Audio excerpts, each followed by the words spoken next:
Sanam aloha.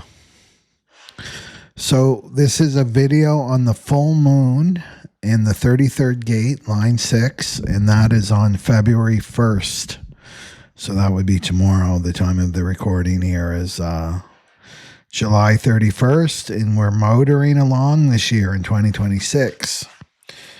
So just a reminder that this year 2026, it's all about individuation, right? And this is about becoming your authentic self. So individuation is not about adding something new. It comes from letting go of who you had to be to survive. So under the cross of planning, many of us were shaped into roles, right? And so I'm going to talk about that, two specific roles in this video. So they weren't personality traits. They're survival roles. So this is what we have to let go of. So individuation begins when these roles dissolve. So not through confronting them, not through healing the past again, but just through your withdrawal of participation. And what remains is you. So not the role, not the story, not the memory, just the self that was always there waiting for this sequence to end. So if you look at the 33, right, we've got three stop codons, right? We have three stop codons, and one of them is the 33, the 33rd, and look at it, it's line 6. So that's the very top of the hexagram. So this has a lot to do with memory, right? So I just wanted to talk about memory a little bit. So the electromagnetic field around the Earth, it's like the Earth's aura. It's a container for memory. You can look at it as a container for memory. It's like a collective memory net. So this holds our ancestral memory, our tribal patterning, our inherited emotional reflexes are held in fields, not just in the mind. So this electromagnetic field of the Earth, I've talked about this before, is changing, right? It's shifting, it's loosening. And that's part of it is the solar flares. There's been a lot of solar flare activity. I'm surprised that there's not more coverage on it. But it penetrates through the electromagnetic field of the Earth, and of course our own electromagnetic field, our own aura. And this releases memories. Right? So the field is changing. The field is radically changing. So these memories are starting to release. And what are we seeing? We're seeing them being played out in the world. Right? That's why the deja vu, you know? I've seen this story before. And it's triggering. It's triggering people. And one of them is, it's not for the full moon. It's not activated, but that 32nd gate up here, that brings a deep fear of extinction, the extinction of the species. So that's also being triggered too. But we're going to just talk about memory. So memory is starting to release. And maybe you've experienced that personally. So this can be an increased charge, right? Increased noise in the body and even in the mind. With the heightened sensitivity that comes with the solar flare activities. Remember, we're going through a solar plexus mutation for 2027. So ancestral patterns with this 33rd gate, with stop codon, it's a stop codon. This means it's a time to take pause during this full moon. And remember that the energy of the full moon is 3 days. It's not just 1 day, it's 3 days. So it's about losing the charge, because there's a charge that comes with these memories. So 33.6, and this is good news. This means completed memory, a completed memory. So how would this look for you? right? Well, sadly, I don't want to talk about certain things. I don't have the energy to talk about certain things. There's no urge to explain your past or talk about your past or your story. Losing interest in these old stories, right? Not so charged, not so attached to them. And your silence feels clean. 33 is about silence, right? It's retreat. It's retreating back and going into silence. So this full moon can dissolve memories. It can dissolve memories, but not like amnesia, like, oh, I don't forget I forget what happened to me. It dissolves identification with memory, right? With the memories, with the details. So you're not so identified with it. And this is really what you're letting go of, is an identity. This year, letting go of not self, these false identities that you've taken on. I remember a man at the park, he's passed on now, but he was getting a little bit of a dimension. I remember he was talking to me once and he said, I'm forgetting things. He said, I forget things from the past. I forget what happened in the past with my children and, my exes and just details like that. And I looked at him and I said, you know what? That's a blessing, right? That's a blessing to lose memories sometimes, right? Because they can haunt us. And this is what's happening. You may be feeling this yourself, right? Like just really like a distortion of time and memories coming up and blurring, like years blurring together and things like that. And this is the mind.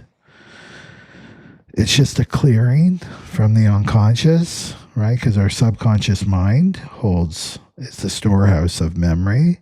So that's releasing, right? Because we have to light and we have to let a lot go in 2026, preparing for 2027. And I'm going to show you, through the 33rd gate, what the 33rd gate is teaching us about memory and how to transmute these memories. But we have to look what's defined. Now, the 3740 is defined until May because it's activating the nodes here. But we also have the 19 and the 49 activated, right? So we've got 3 centers here defined. So this is a global transit. And we've got Mercury in the 49, we've got Venus in the 49, and then the 19, of course, is in the Sun. The 1949 is going through a huge transmutation, and so is the 3740.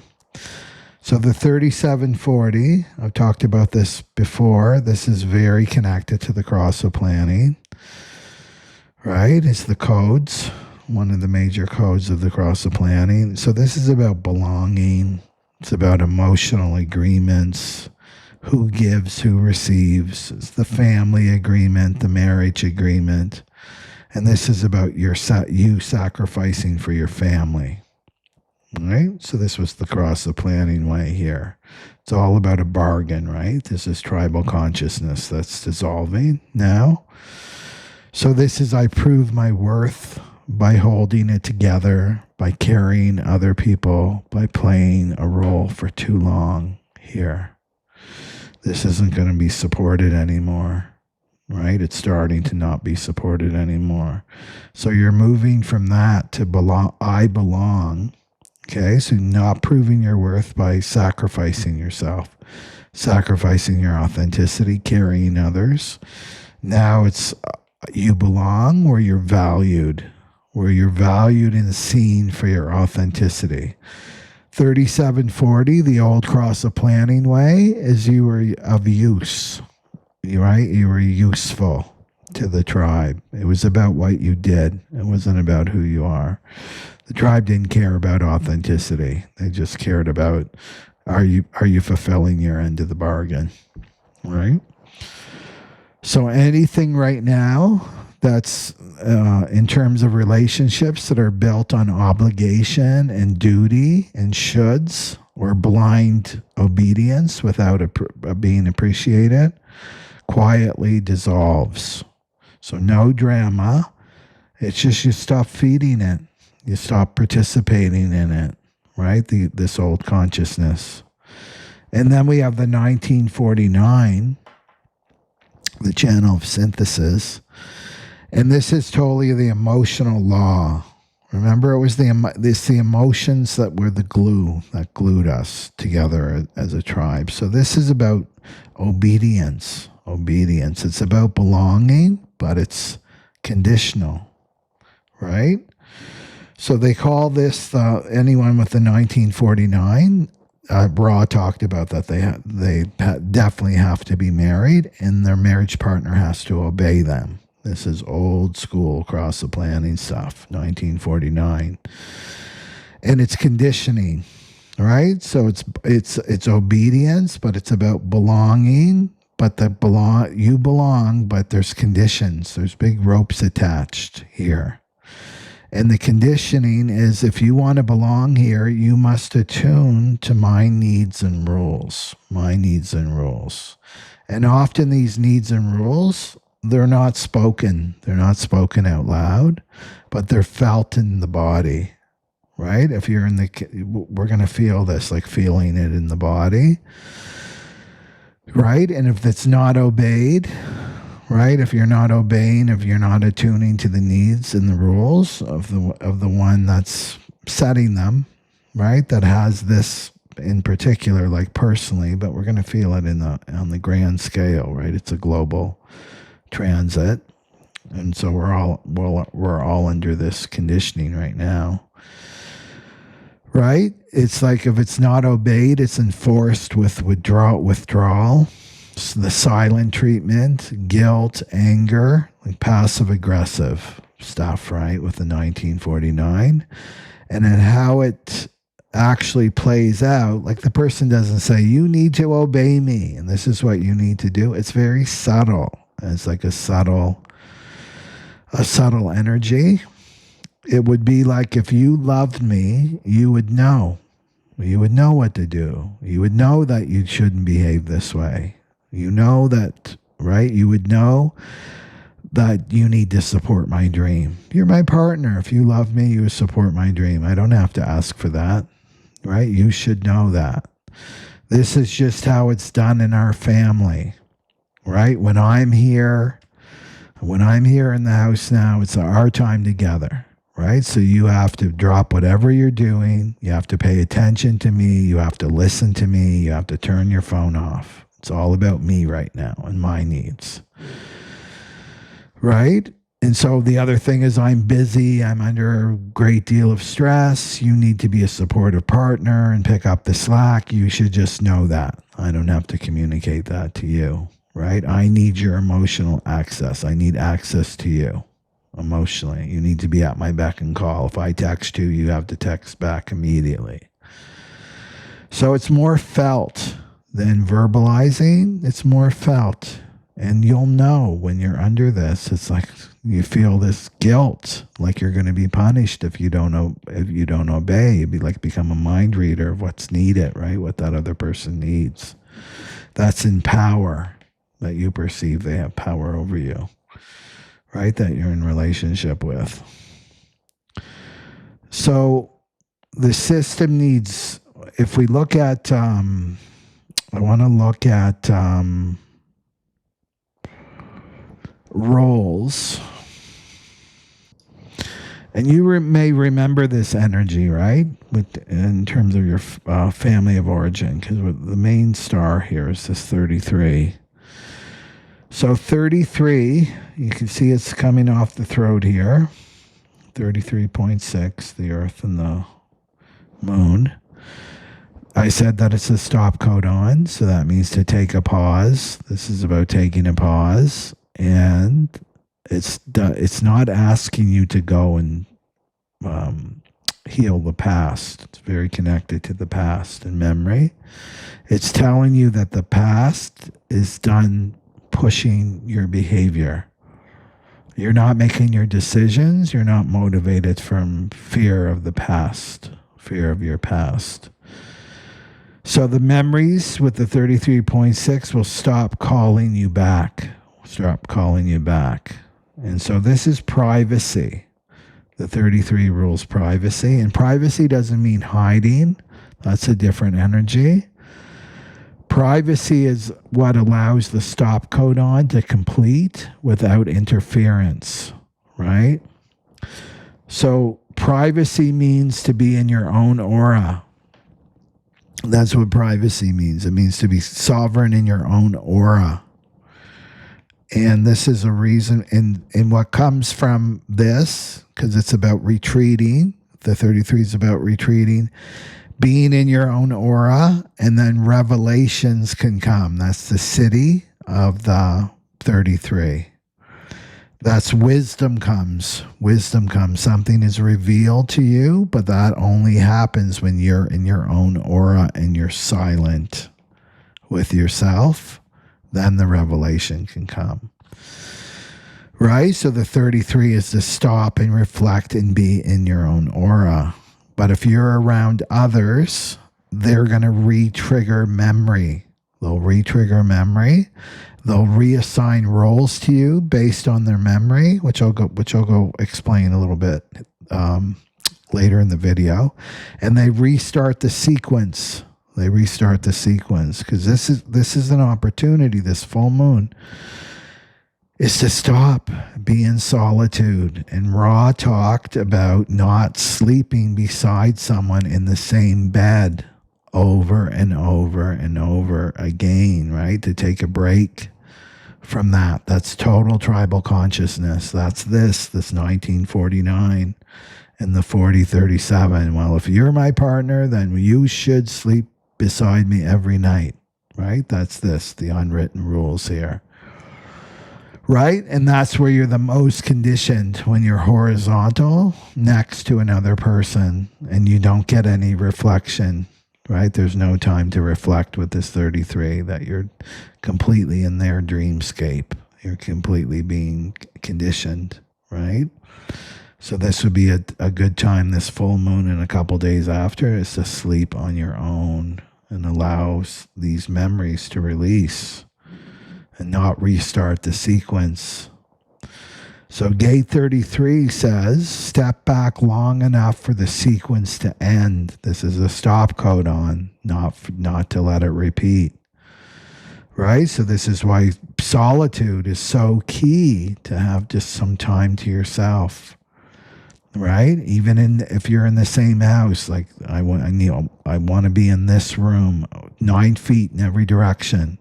If you have a roommate or something and you're in your their bedroom, you got to measure, is my aura right 9 feet? Is there overlap? And that means there's conditioning. So be really aware of that, and you have a good night's sleep. And then this is really helpful for the deconditioning process, right? So it's the law of privacy. And privacy is how consciousness integrates experience. So privacy of your aura. You can see how this is under attack, isn't it? With the agenda, right? The digital control grid and everything, and not humans not wanting. Not that humans don't want that, but they don't. Some humans are going to go for this. They're going to take the path of, yes, I'm too scared to be self-sovereign. I'm too afraid to make my own decisions. But you make them for me, right? Outsourcing their power. They don't realize how important it is to have privacy, right? Privacy.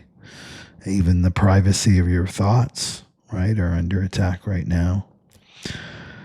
So this is auric sovereignty, and it's without private space, we can't remember accurately, right? So revelation, that's the city, doesn't happen in crowds. It doesn't happen in crowds of people. It doesn't happen in family systems. It doesn't happen in emotional entanglement, right? It happens alone in solitude. It happens when your field is quiet enough for truth to surface. So how much aura time do you get alone? right? Do you sleep alone? And how much is revealed to you in silence?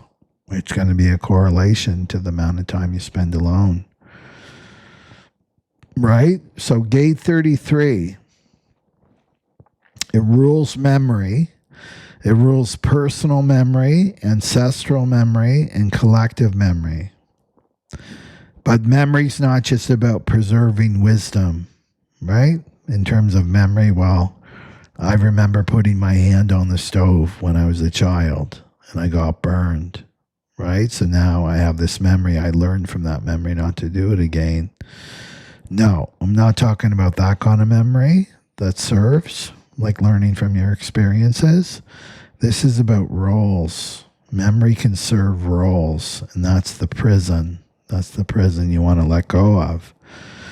So under the cross of planning, memory was used to keep the tribe together, right? So we've been through so much together, right? We've been through so much together. This is just how our family is. This is just how we interact with one another. We have to stick together. We have to stick together. Blood is thicker than water. That's cross the planning talk, right? And so that's not love. That's not love, right? That is not love. And this freezes your identity. It freezes your identity in the past, somewhere in the past. So as the cross of planning dissolves, this dissolving, we're going to see these institutions collapse in real time this year, faster and faster. The emotional glue, because that's what holds families together and communities and roles together, is releasing. We're not motivated to bargain away our authenticity anymore, right? That's dissolving. So the old world survived through loyalty, obligation, and sacrifice. And memory was used to keep people in place. So now these memories are losing their charge, right? So this is why maybe you can feel this week like really clear, like strangely clear, able to see the patterns. You're less emotional. You're less loyal to the old stories. And you're unwilling to repeat the same conversations, right? This is what happens in families, in family of origin, right? Everybody's got their script and they just read the script. They're playing out the same conversations, the same arguments, the same fights over and over again. And maybe you're feeling like, I'm putting the script down. I don't want to play this game anymore with my family. I don't want to play these roles. Right? So really the main thing, the main message you got to get here is memory and identity. Right? So gate 33 reminds us that remembering does not mean identifying. And that's where the 33 gives you the detachment. And look, it's in line 6, right? It's in line 6. So it's giving you that detachment. This is the end, right? This is the end. The sixth line here. You can remember something without falling into the role that you played, right, in the past. You can honor the past without going back, right? So we're going to go into family roles so that we can ground this. We can ground what I'm talking about, right? So some family roles only survive through memory, only through memory. And this full moon is about letting those memories go, letting the identification to these memories go. So we'll go to, let's go to a popular one here, the scapegoat, right? A popular role here. Okay, so this is a role. So these roles originate. I wouldn't even say I think they originate in our past lives, actually, right? So this would be a Cathar, past life, the scapegoat, the one that was persecuted, wrongly persecuted. What was I going to say? There's a thought that just like zipped away from me. The scapegoat. Oh, I know what I wanted to say. So the origins, these can go really, really far back, right? This role that you've played. But it will get expressed in your childhood, guaranteed 100%. But the origins of it will go way back, right? So this is a real opportunity to let go of this identity. Okay, so the origin of the scapegoat, historically, the word, we first see the word in Leviticus, right, in chapter 16, and it's the Day of Atonement, Yom Kippur. It's a ritual from ancient Israel. So this is like two goats in the tribe, right? In the tribe, this is what the tribe would do. Two goats were chosen. One goat was sacrificed to God, i.e. killed and given to God as a sacrifice. And then the second goat wasn't killed, right? And instead, this goat, the priest placed both hands on the living goat, and the priest went ahead and confessed all the sins of the entire community, the entire tribe, onto it, right? Just put it on to the goat. And then the goat was then driven out into the wilderness, carrying the collective guilt, right, of all their sins, right, all their sins away. And the goat was called the scapegoat, or the scapegoat, escape or scapegoat. So the community was cleansed, and put that in air quotes, because the burden was exiled. It wasn't transformed, like from the members of the tribe. It was just exiled. Here, put it on the goat, and then go off, right? The goat goes off.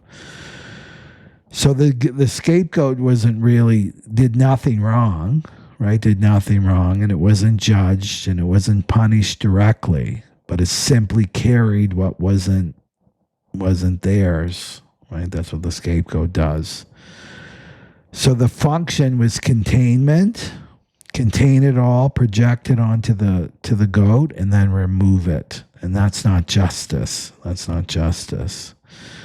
And so this was essential to the system. The scapegoat was essential to the system, and without it, the guilt would stay in the community. Accountability would have been required, right? Transformation would have been unavoidable. And the scapegoat allowed the group to remain unchanged while feeling they're purified, right? We're done with this. We put it all on that goat, right? We don't have to deal with this. We don't have to take an accountability. And boy, do we see this played out, out in our world. Even today, there's the scapegoats, which are really the truth tellers. So how this shows up in families and tribes, the modern scapegoating is the same ritual. It's the same ritual, but it's just unconscious, right? So now a person plays the role of a scapegoat, especially in families, in tribes and communities. If you played the role of a scapegoat in your family and you haven't walked away from it, then it will follow you. You'll be the scapegoat in different communities, different groups of people. Right? So one person holds the tension, right? So one person holds the tension, the darkness. One person holds the shadow that's being projected onto him or her. One person gets labeled the problem. Oh, you're the problem child, right? And one person carries what the others won't face. So the group feels healthy, the family feels healthy, because they're projecting all their unintegrated shadow onto the person in the family, the scapegoat. So nothing actually gets healed; it just gets placed on the scapegoat. And the family can't see the scapegoat. That's the thing to learn, right? That they can't see you; they're seeing through you. Right? So they can't see you. You're invisible to them. All they see is their shadow. Right? And they're projecting that onto the shadow. On you, I mean, projecting their shadow onto you. That's all they see is their shadow. You're like a big projector screen for the family as the scapegoat. And so The problem is a part of you that starts to believe it, starts to believe what they're projecting onto you. So this is about waking up to that, right? Because the shadow of the 33 is forgetting. It's forgetting your innocence, forgetting your purity, and believing what's been projected on you. So the scapegoats are the most aware. They're very aware scapegoats, right? And they're perceptive, and they're resilient, and they're aware of truth. They're aware of truth, and they're aware of lies. And they're able to survive, right? They exile from the family or the group of people. They can survive that and go off on their own and survive. So the ritual required, like back historically, that the goat would walk into the wilderness and live, right? Weak people don't survive exile from the tribe. So scapegoats are very, very strong, spiritually strong, right? So how do people keep you in the scapegoat role? Let me know. Put it in the comments if you're relating to this scapegoat archetype. Well, they don't attack you directly, right? But they're protecting their self-image through you. So they have this mental self-image of themselves. And of course, there's no shadow there. There's no darkness. There's no accountability, right? But they're protecting that. So it's like outsourcing. I'm outsourcing my shadow onto you.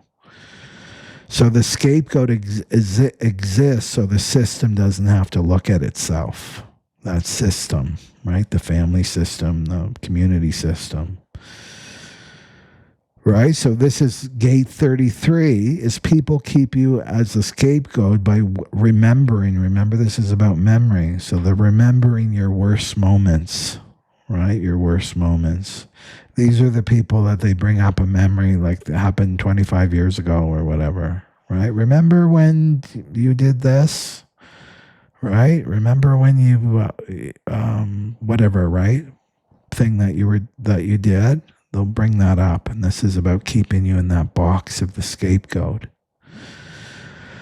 Freezing you in an old version of yourself, ignoring growth or nuance that you've grown and evolved, or context, right? This is their way of protecting their own self-image. It's like you have to stay in that box in the role of the scapegoat.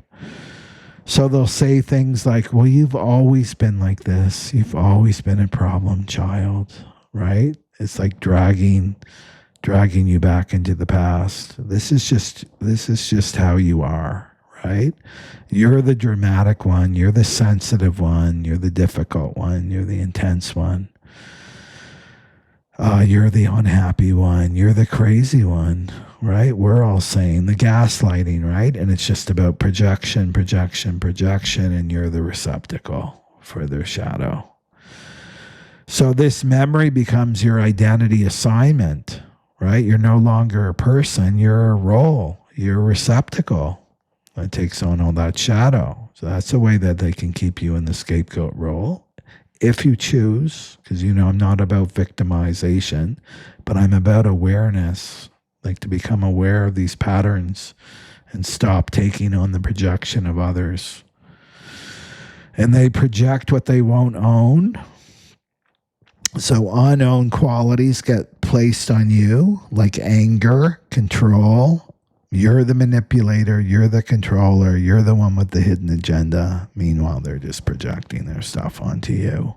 You're selfish, you're unstable, you're crazy, you're intense, right? Project. And then the system silently agrees in groups, right? If that's you, if you have all those qualities, then it's not me, right? It's not me. I don't have to take accountability for that at all. So the scapegoat becomes the container for the collective shadow, right? And then the other thing they do is they punish you for telling the truth, So scapegoats are the ones who name what's happening, clearly name what's happening. They feel what other people suppress. They react honestly to dysfunction. So when you speak or act from truth as a scapegoat, you're called the problem. You said you're too much, right? You're too much. Everybody's happy here. What's wrong with you? Everybody's fine, right? This is your problem, not our problem. Your reaction is highlighted, not the cause, right? So it's pointing back to you, like whatever your reaction is, or you're trying to speak.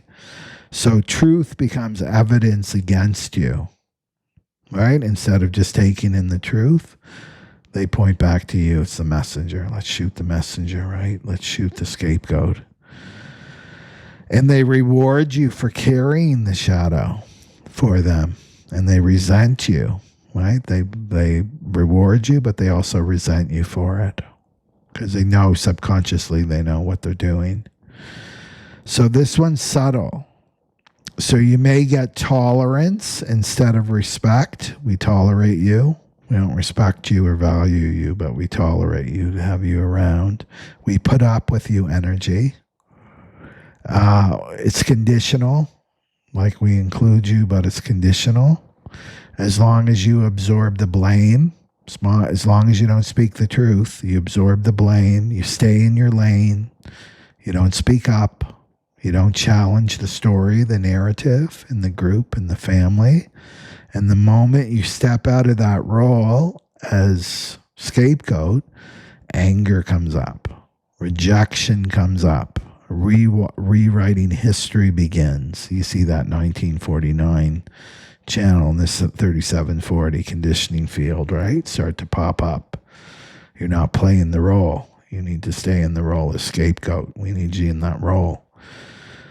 Right? Because the system starts to lose its shield and its protection when the scapegoat starts to move out of the role. I'm not playing this role anymore for you. The other thing is scapegoats collapse complexity into a single label. This is what they do to keep you in the box. So this keeps the role stable. So you get labeled, oh, you're the angry one, right? You're the angry one. Oh, you're the depressed one. You're the depressed one. You're the unstable one. You're the black sheep. You're the problem child.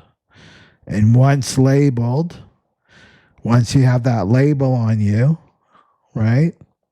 They'll never call you the scapegoat because then they would have to take accountability. You're the problem child, right? You're the black sheep. Then everything you do confirms it. They rewrite the narrative to keep you in that box. And nothing you do or say can take them out of that because they're projecting. Everything you say will be twisted to fit their belief system that you're the scapegoat and you're the problem.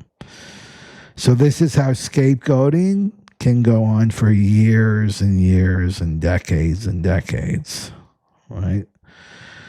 So you have to remember that the scapegoat isn't chosen. The group, the family hasn't chosen you because you're weak. They've chosen you because you can survive holding what others refuse to face, right? That's why you've been chosen, because you're strong. And that's why strong souls get scapegoated. Very strong. If you're on my fractal, you're going to relate to this. So let's look at how this ends, right? With the 30, let's use 33 style, right? 33 line 6 style. Well, defending yourself, no, right? No. You don't defend yourself. You don't prove your innocence. It's just a waste of your energy. They can't hear that from you. Correcting the record. I didn't say that. I didn't do that. But no, wasting your energy. It just feeds into this dynamic. Demanding accountability or an apology. Forget it. You'll never get it. You'll never get the accountability. You'll never get the apology. Oh, we're sorry for projecting our shadow onto you.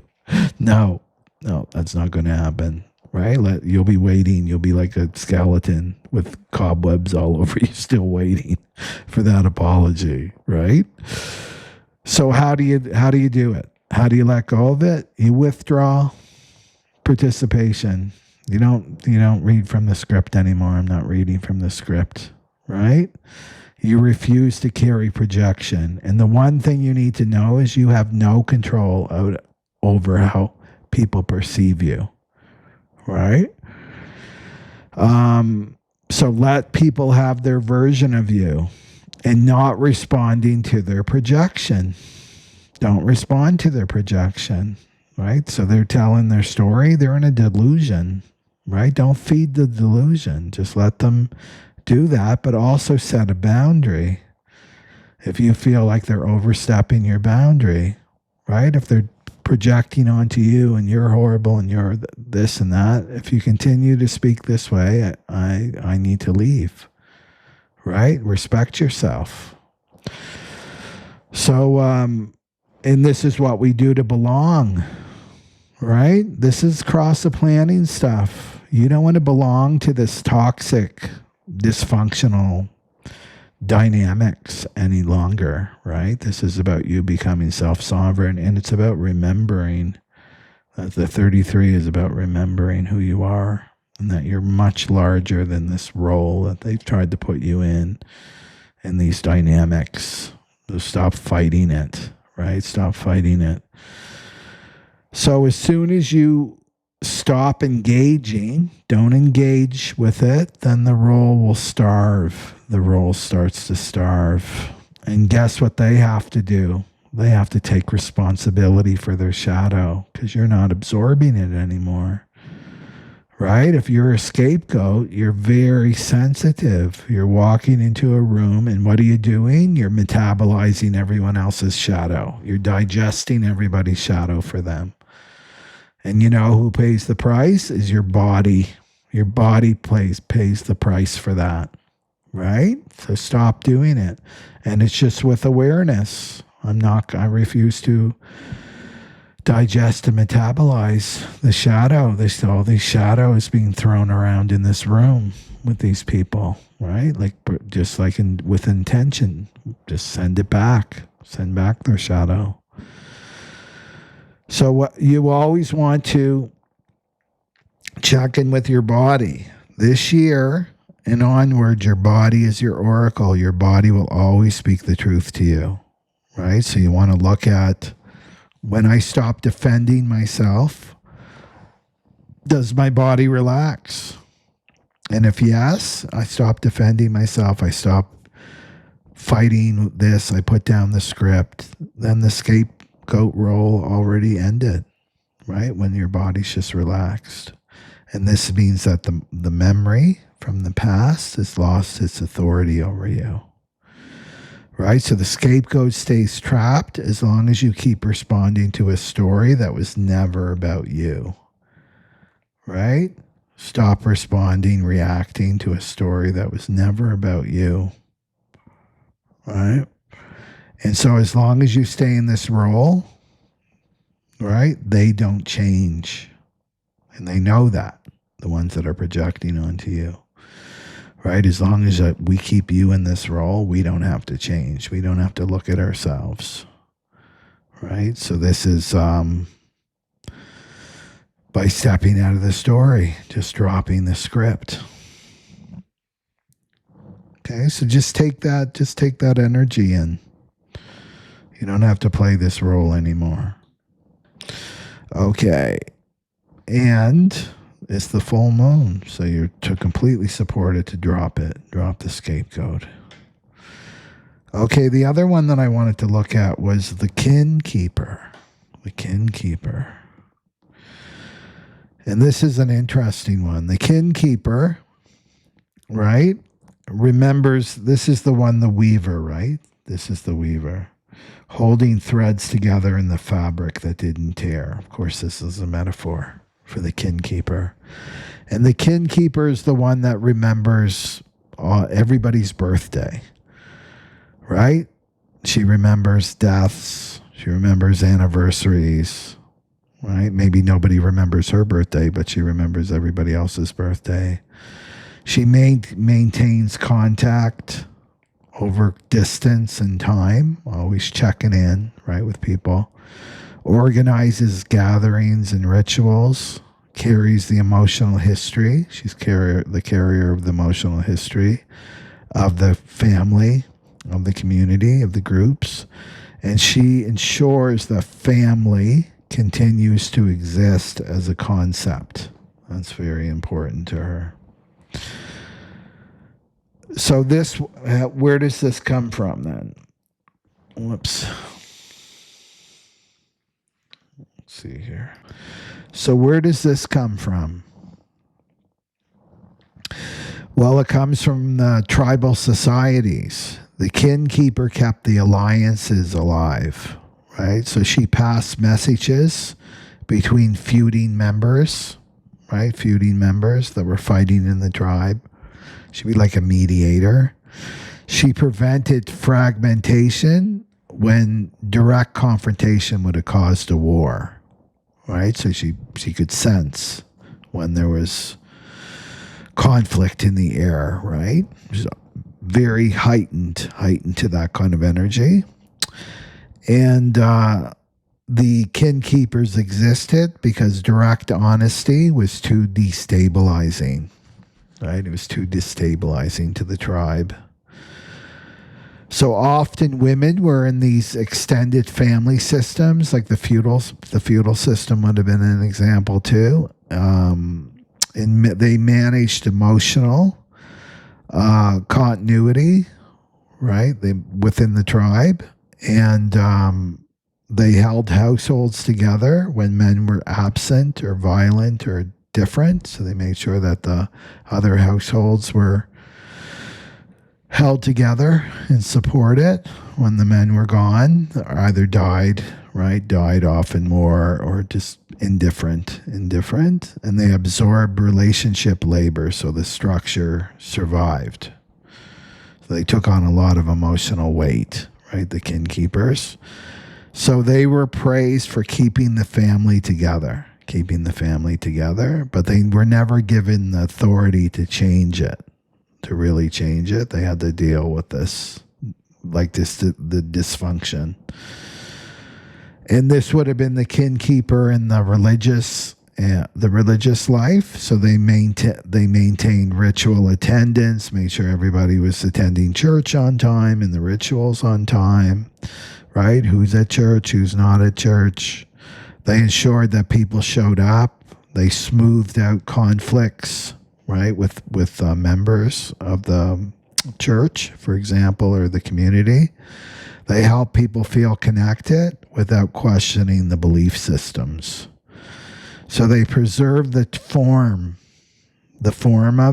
of community, but not the truth. They didn't preserve the truth. They performed like the form here. So the kin keeper only exists in systems where cohesion and gathering together is more important than authenticity. As long as everybody's playing a role within the community, they're all members of the community, but it's like that matters more, that we're together than if everyone is allowed to be authentic or not. That's not as important. It's not important. Survival depended on this continuity of community, right? This is where people needed one another to survive the elements, and historically they were safer in groups than alone. And truth, any kind of truth, would threaten stability.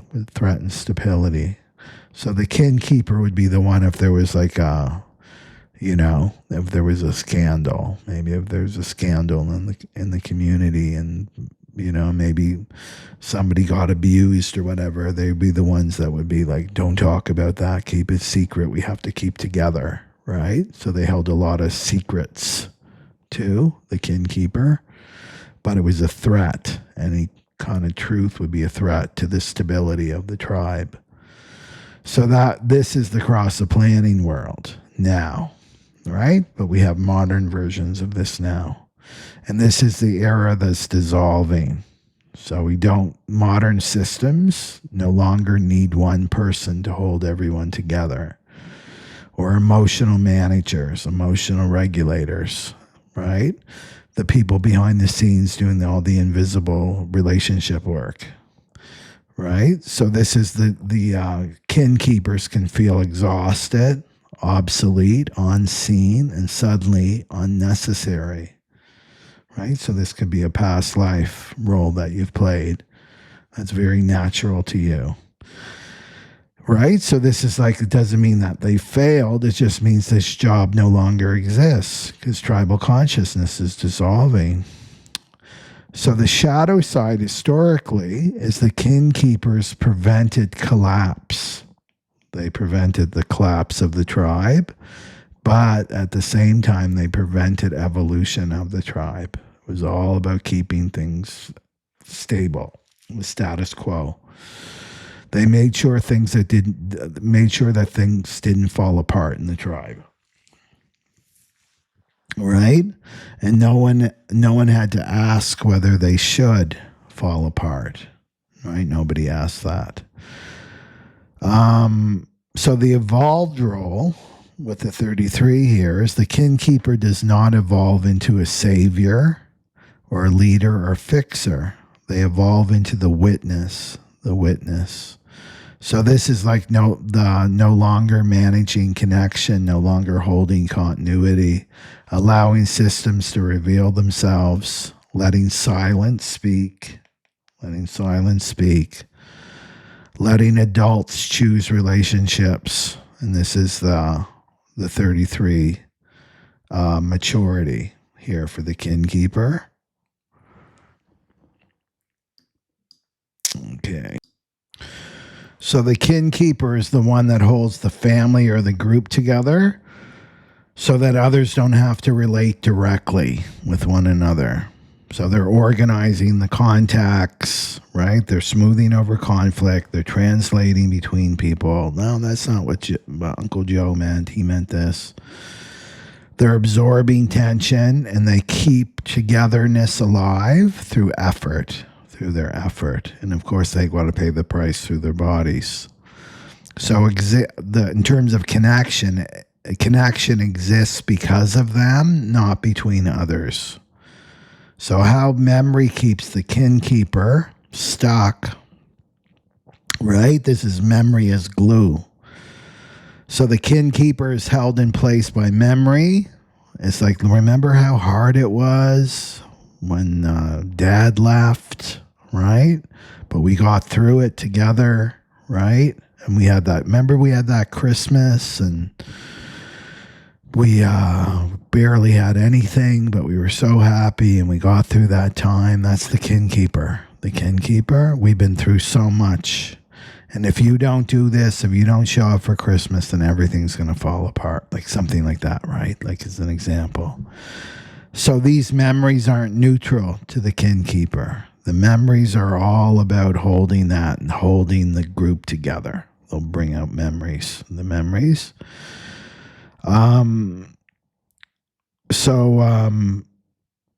What they do, so how people, so maybe you're relating to this, so how people keep you in this role of kin keeper. Not through control, right? So this could be they only reach out through you. There's other family members, but they only speak to you. Because they don't contact each other directly. I'm not speaking to mom, or I'm fighting with my sister or whatever, and I want to talk to you about it. So messages come to you instead of between them. So this is the triangling, right? Psychology 101. It's getting in this when two people should be speaking to one another, and then there's the triangle person. That's the kin keeper.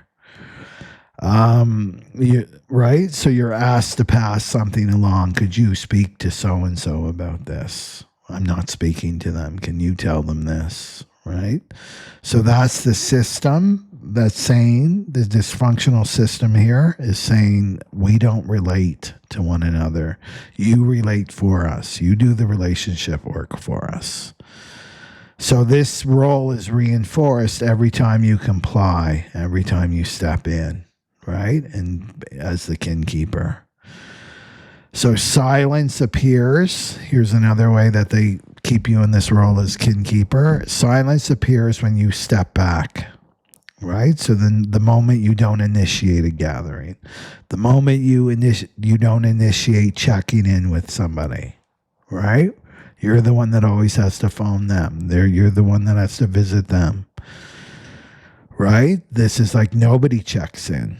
You step back, nobody checks in. No plans happen. What are we doing for Thanksgiving? There's no plans been made, right? The group goes quiet and people isolate. And then comes this unspoken pressure. See, without you, everything falls apart. We need you, right? We need you. So this pressure is memory-based obligation. It's not love. And the memory is like, you've always done this, right? Emotional responsibility gets quietly assigned to you. So no one says it directly, but you feel, if I don't smooth this over, it's going to get ugly. It's going to escalate. Something's going to escalate in the family or the group. I better step in. If I don't show up, they'll be hurt. If I don't attend, they'll be hurt. I better go. If I don't hold this, the family will fracture. And so this is the core belief of the kin keeper, is my effort prevents collapse of the family, of the group, of the community. So gate 33 is asking you, is this actually true, or is it just familiar? You're just used to it. Is it true, or it's just familiar? The other thing they do is people praise you for sacrifice, not for your presence. So you may hear, you're the strong one in our family. You're the mature one. You're the one that always keeps everyone together. Everybody likes you, right? Things happen when you're around. We don't fight. We're not in conflict. Everybody gets along. And it sounds like appreciation, but it's not. It's reinforcing your role, right, as the kin keeper. So notice you're valued for what you do, not for who you are. And that keeps the role alive. Roles require doing, right? And that's what you're appreciated for, praised for. And guilt shows up when you change, right? When you try to step out of that role. When you pull back, the system says you've changed. You're distant. You don't care about me like you used to, right? You're selfish. That's not feedback. That's the role, right? Protesting its own collapse. So no one's malicious. We're not blaming people here. They're just losing the structure that they depended on because you're the one holding it up.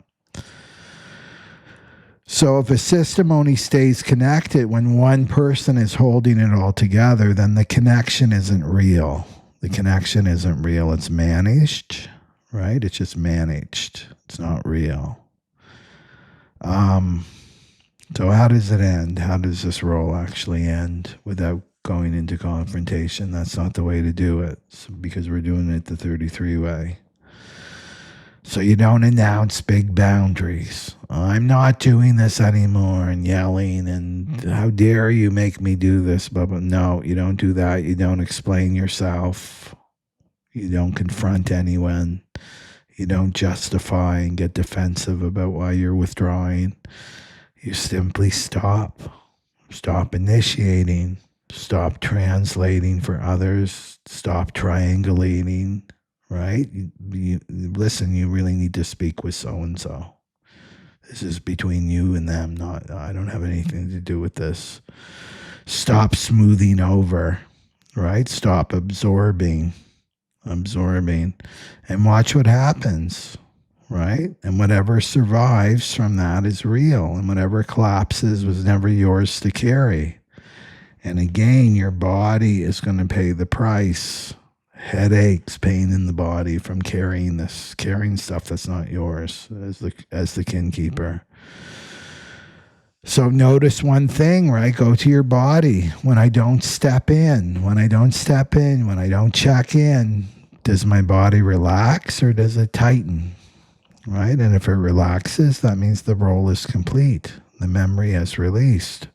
And that's the gate 33 wisdom, right? It's not emotional. The gate 33 is not emotional. It's the body, somatic. So the kin keeper is not abandoning the family when you do this, because the ego can get in there and say, you're abandoning the family. No, you're returning responsibility to where it belongs, to the individuals within the family unit, right? So this is the full moon. This is the full moon. So the kin keeper often believes that they're creating connection. They believe this. The kin keeper believes, oh, I'm creating connection. But unconsciously, you're preventing the system from learning how to connect without you, right? So you're doing other people's jobs for them. They have to learn to connect with one another. And you're preventing that, right? You're not creating connection. You're preventing connection, true connection. So if you imagine, right, not fixing or organizing or holding everyone together, and your body feels lighter, your body will let you know, like, how does that feel, like, to take that burden away from you? Like, oh, I don't have to do this. I don't have to check in. I don't have to worry about my family and get into their dramas. And right, like, how does your body feel? Oh, I feel relaxed. My body feels relaxed. Then the role is already ended, right? So you can, you really have to, with this full moon, right? It's not asking you to confront the family. It's just asking you to stop playing this role. And if the connection is real, it will survive without you being the glue. Right? So you want to stop checking in just to make sure how they're doing. Stop initiating to prevent the silence. Be with the silence. Right? Let gaps exist. And when memory stops trying to predict danger, right? This is your memories, like you're predicting danger. And this could go from your past lives. It would be like, this is what happened, right? This is what happened in my childhood. My family was separated, or something happened, and I'm attuned to that's going to happen again. That's you ruled by memory and keeping in that role. Right? And this is when you can finally rest and let go of this role. Okay. So there's roles, and maybe you're attuned to other roles that you're playing in your family of origin. Be sure to put that down in the comment box, what you're letting go of. Right? And it's really the 33. It's really about the past, letting go of you, right? The past is letting go of you, and to not run back for that identity, right? And this is this disorientation phase that we're in right now. You know, Saturn and Neptune is going to be conjunct in 0 degrees Aries on February 20th, and there's a lot of really powerful energy this week and this year. To be okay with that, right? But just keep dropping this not self role, these not self roles. It doesn't serve anyone. It certainly doesn't serve you. And your body will show you. You're not going to be able to get away with this year. Your body will be rebelling through pain, getting your attention. Like, no, this isn't working for me anymore, because it's inauthentic. These roles are inauthentic. Okay, so let's look at tarot read here. The tarot read. So this is for the fractal for the full moon. And so this is what wants to complete. What role from the past has completed its cycle? And that's the Ace of Wands. So the old role for you was trying to bring spark, right? Trying to bring spark for other people. Initiating conversations, initiating growth. Why don't you try to do this, try to do that, to take them out of the depression. Healing, momentum. and carrying creative or life force energy for the family, for the community, for the group, to try to be this Ace of Wands for them. So the ace here doesn't mean that vitality is gone. It means you're no longer igniting this. You're not the one that's bringing this into people's lives anymore, right? This is what you did before. I'm not going to be the igniter, initiating everything for people anymore. So this is like you're no longer going to be the one who starts things, the one who's motivated, right? That motivates other people, the one who brings aliveness to a dead field. This is your role, is complete, and let things be. Let people be in their own experience. Let the people go to their own source. This is a big lesson too, is not to be looking outside of yourself for creativity and inspiration. It's time now to go within and find that within and self-source. Right? So stop doing other people's jobs for them. And then what unspoken contract or rule is being revealed right now in the King of Swords and the Hierophant here. So this is truth must be obeyed. This is the 1949, right? Truth must be obeyed. This is the intellectual authority. I know what's right for you. Right? I know, no, with my head here. And the Hierophant is tradition, right? It's family tradition, the head, right? The head of the household. So this is belief systems that are sourced in logic, right? Sourced in logic. This is about rules justified as wisdom, like you obeying rules. You're letting go of this and saying that it's wise. Obedience framed as maturity. You have to be mature. Your behavior has to be mature, right? It's about being right here. This is the 1949 channel. The obedience contract, right, is this is not do what I say, but this is how it's done. This is what makes sense. This is what a good person does. This is how a good person behaves. They don't dress like this. They don't speak like this, right? And this contract is exposed now. Oh, this 1949, I'm really seeing this, right? Our whole society is like, one of the pillars there is the 3740 and then that 1949. So now you're seeing this is being revealed now. What society expects of you, what a good person is, how a good person should behave. Completely control. This is about control through the mind. And then what happens when you stop with the script? You put the script down. It's like, I'm not playing these roles anymore. Well, nothing dramatic here. I don't see him having a tantrum.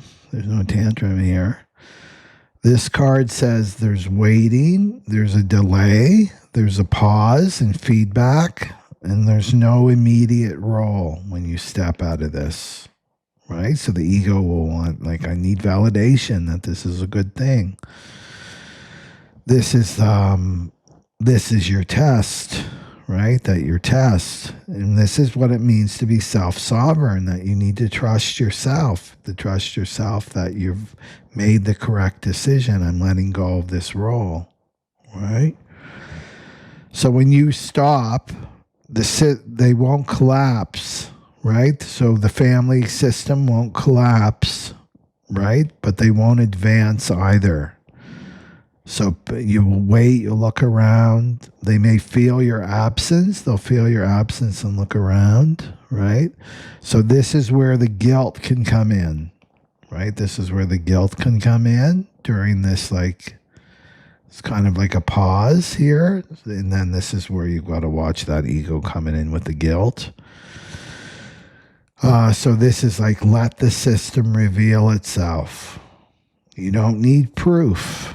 You just stay, true to yourself, true to your higher self, right? And this, let the system reveal itself. Let the family reveal itself without you playing this role. But don't let the guilt. Maybe I shouldn't. Maybe I was made a mistake. Blah, blah, blah. No, don't let the guilt. Right? Just feel the guilt. It's conditioned guilt. It's conditioned guilt. And this is tribal consciousness, how they control the tribe is through guilt and shame. Okay. And then what replaces the old role once the stop codon, the 33 lands, and this is the 5 of cups reversed and the 6 of pentacles. So this is you release the grief, right? Grief is released, disappointment is integrated. You may go through a little grief with that because you're letting go of an old identity. When you do ego, like dissolving ego and identity, there's always grief that comes because that's like fueling the ego, and the grief is like the that loss of the identity, and it's like, who am I if I'm not this and I'm not that, and that, right? And this is the journey that you're on for the cross of the sleeping phoenix. This is balance, clean exchange here, 6 of Pentacles. So you stop relating through loss, right? Through loss and overcompensation, and you start relating through balance, right? Through balance. So no more, I'll give more so we don't fall apart, because there's the fear of falling apart. I'll stay so no one feels abandoned. Now it's if it's mutual, you're not going to feel sorry. You're not coming from that place of pity. Pity isn't love. A lot of people think pity is love. It's not pity. Pity is not love. You don't want to be approaching your family unit like that. You've got to remember that each member of your family is a great soul, right? They have a great soul and they're making choices. And you trying to step in and do all that work for them, it doesn't help them grow, right? So don't operate from this place, well, I pity them and they're going to fall apart, and that's not love, right? And that's a big excuse that you're using to keep yourself away from your soul purpose and to stand in your greatness, It's a trick of the ego. So this is, if it's mutual, right? If there's an equal give and take, then it continues. This connection continues. And if it's not, it doesn't, right? I'm giving from a full cup, right? He's got the scales out. There's a give and take here. So this is post, right? Your post-sacrifice connection with your group, your family, or your group community you belong to. So what must be honored privately, remember the 33 is about privacy, for this completion to hold. So judgment reverse says you're not going to make a big announcement about it, right? You're not going to explain what's going on with other people. You're not waiting for others to get it. You're not with your family members like, this is why I'm doing this. You're not doing that. You don't have your trumpet out. And you're not waiting for other people to get it and understand. So this ending, it doesn't need validation, right? Trying to explain it is going to just reopen the loop. 33 is about silence. Will invite debate and argument and then reassigns the role back on you, right? So don't engage. That's what this card is saying. Completion happens off stage, not on the stage. And then the ego card, which it's called fishing for compliments, but this is really about the ego looking for validation. And this is like identity, like this is for the kinkeeper and the scapegoat. Is identity, getting your identity fed through feedback of the other, right? So worth being needed, getting your self-worth from being needed, or blamed too, or blamed. Even negative attention with the scapegoat is still attention. So the ego says, at least I matter if I'm essential, right, to this family dynamic. At least I still exist, right? I still matter. But the validation never lands. It never satisfies. And so the role must continue. The ego is insatiable. It always wants more and more and more. So the full moon cuts that loop. So some of the roles will survive because they give the ego a sense of worth. And gate 33 ends the role by releasing the need for validation. Release the need for validation from outside of you. Okay. So that's the fractal here. Yeah. And I mean, in terms of validation, it's just becoming aware of the voice in your head, and that voice that's not you, and that's the ego. And the ego always wants to be seen. It wants to be visible, right?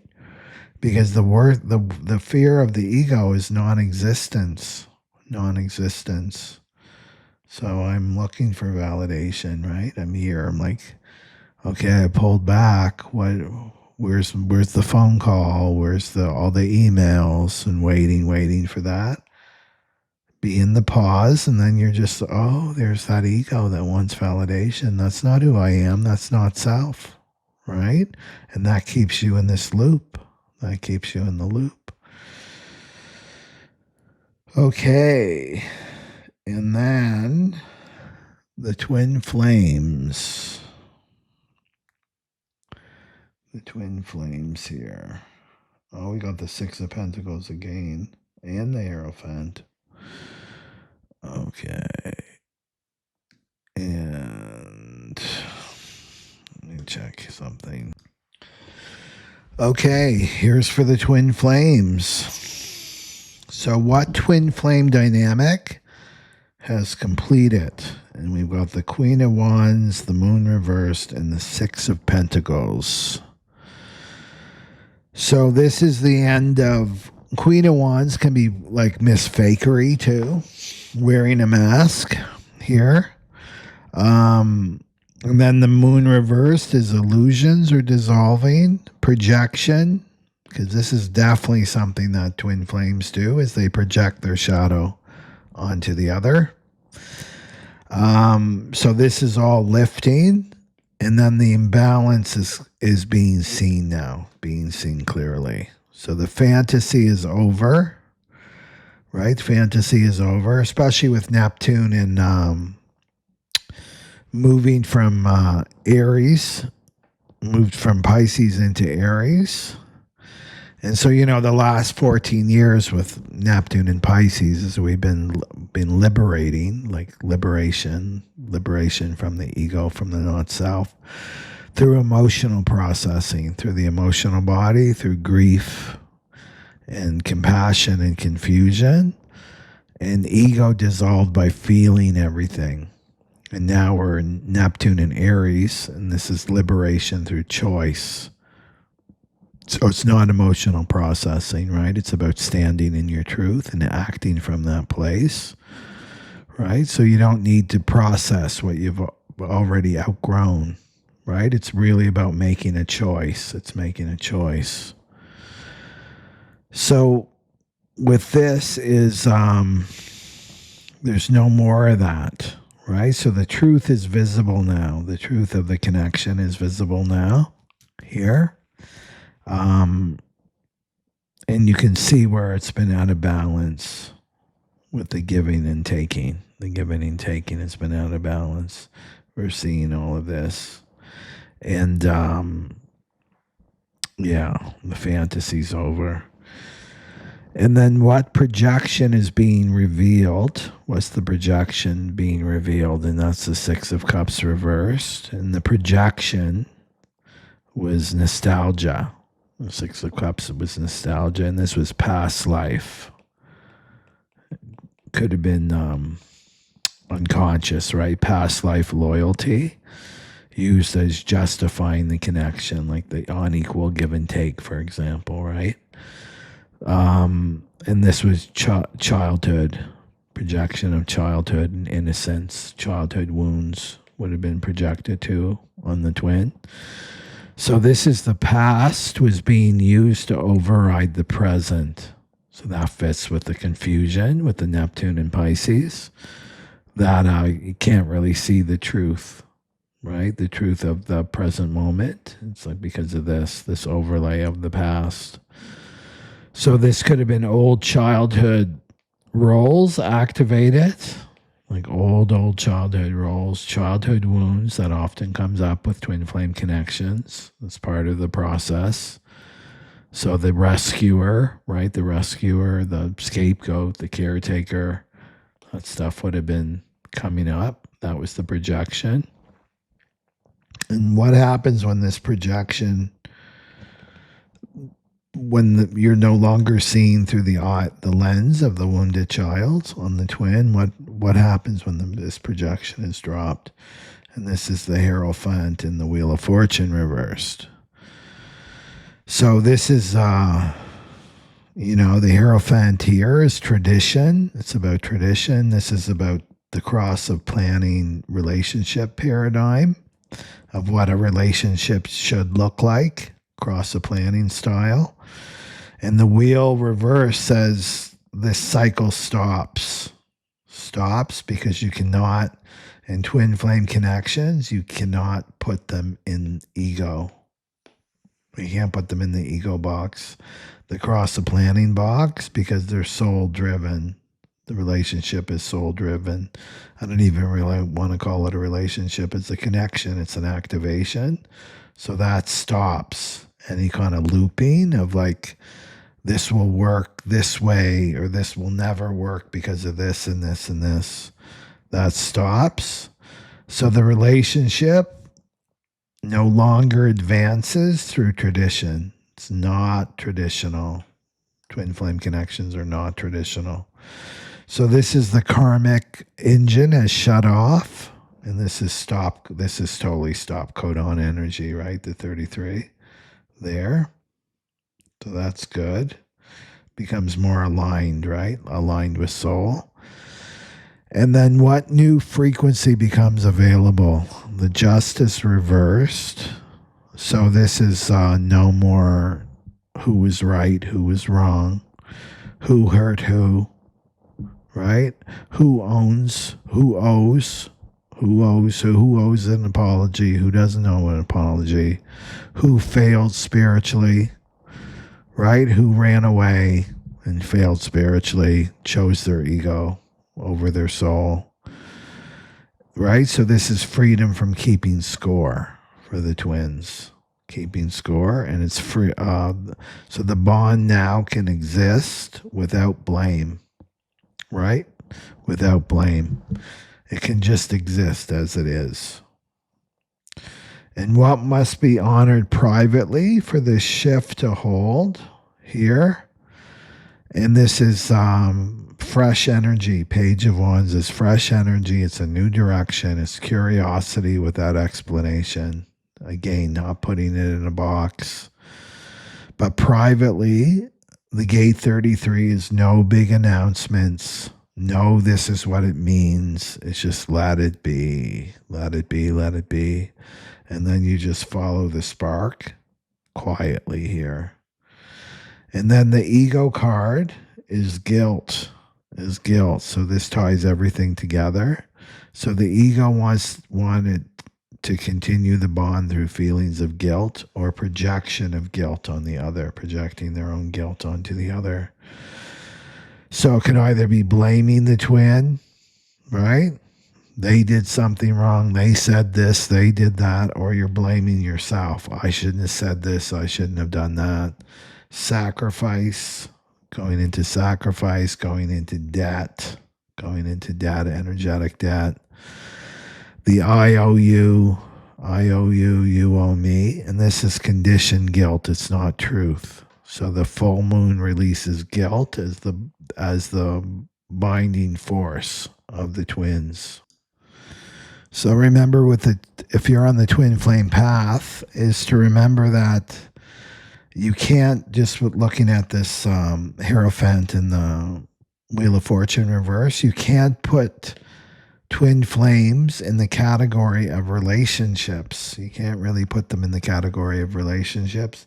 They're mirrors. They're spiritual mirrors. That's what they are. And what they're doing, right? It's all about authenticity.